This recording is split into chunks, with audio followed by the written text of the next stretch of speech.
December 1937. Nanjing was a city holding its breath. People could hear the thunder of war getting closer every day, the distant echo of gunfire, the stories whispered from other towns that had already fallen. Some packed their things, hoping to escape. Most stayed, because where could they go? When the Japanese army finally reached the city gates, it didn't take long. The defenses crumbled. The soldiers poured in. What followed wasn't victory or surrender, it was chaos. Families ran through the streets clutching whatever they could carry. Doors slammed shut, windows shattered, fires spread faster than prayers could be spoken. People hid in basements, in temples, in empty homes, believing the soldiers would move on. But they didn't. Men were dragged from their houses, accused of being soldiers even when they weren't.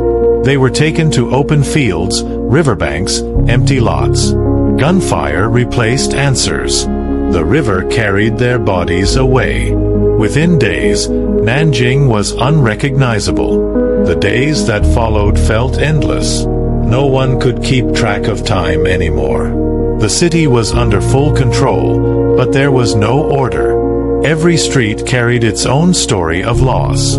People tried to move quietly, to avoid attention. It didn't matter. Soldiers went door to door. They took what they wanted: food, valuables, people. Men were taken away in groups, told they'd be questioned, then lined up in front of guns.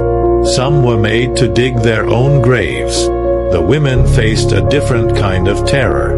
Homes that had once felt safe became traps. Mothers tried to hide their daughters, sometimes even disguised them as boys. It didn't always work. The sound of footsteps outside could stop a heart. Everywhere you looked, the signs of life were fading. Shops stood empty. Bodies were left where they fell. The riverbanks turned silent, except for the water moving around the dead. A few people tried to help where they could. Missionaries, doctors, a handful of foreigners. They created small shelters and tried to protect whoever found their way in. But there were too many people and not enough space. The massacre continued for weeks. Each day blurred into the next. There was no news from the outside world, no hope of help. The people of Nanjing were alone, caught in something no one could understand or stop. And yet, somehow, even in all that horror, a few refused to give up. They kept records, hid survivors, and prayed that someone, someday, would tell the truth. Shops gutted, homes burned, streets filled with smoke and silence. Children cried for parents who never came back. And the city, once proud and full of life, was swallowed by fear. The worst part hadn't even begun yet. But everyone in Nanjing already knew. Something terrible had arrived, and it wasn't leaving anytime soon.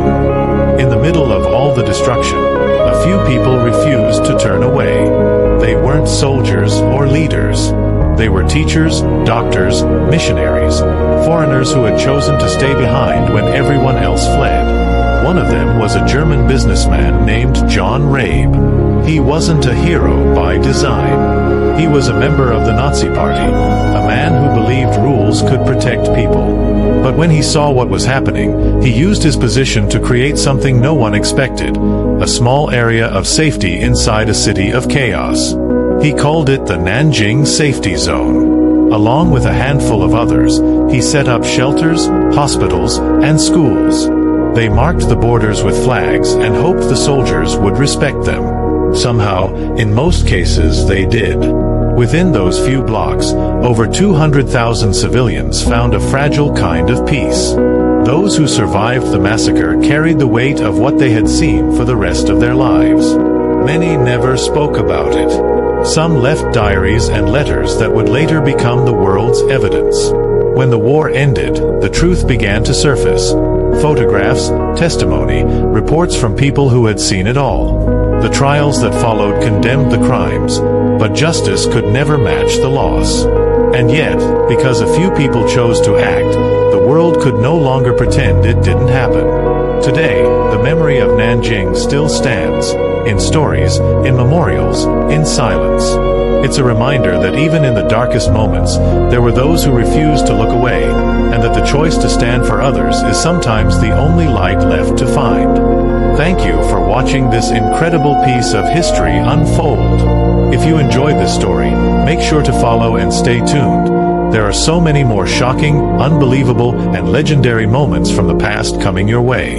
Your support helps keep history alive right here.